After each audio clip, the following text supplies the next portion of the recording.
সকল সাই ভক্তদের আমার ওম সাইরাম।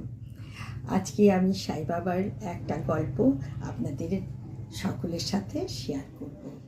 আমরা তো নিম গাছের থেকেও বেশি তেতো নই। বাবা তো কী করেছিলেন জানেন? বাবা একটা নিম গাছকে মিষ্ট করে দিয়েছিলেন, তার পাতাগুলো এখনও মিষ্ট। আমরা যদি সাই বাবাকে সেবা করি, সাই বাবার পুজো করি, সাই বাবার আর নাম স্মরণ করি, তাহলে বাবা কী করবেন? আমাদের মধ্যে যে দোষ ত্রুটি, যে বিকার দুর্গুণ আছে, সেগুলো বাবা হরণ করে সেগুলো আমাদের নিম গাছের মতোই মিষ্টি করে দেবে। আর আমরা তখন কি করব? সকলকে মিষ্টি ছায়া দিতে পারবো। সেই গাছটির মতো নিম গাছটি যেমন এখনো পর্যন্ত সকলকে মিষ্টি ছায়া প্রদান করে।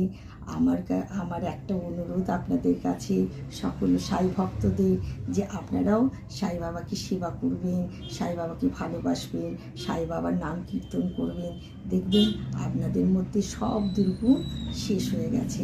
আমার সাই বাবা যে সব কিছু করতে সমর্থ, তাই বলুন, সকলকেই বলছি, সমর্থ সদ্গুরু সাইনাথ মহারাজ কি জয়।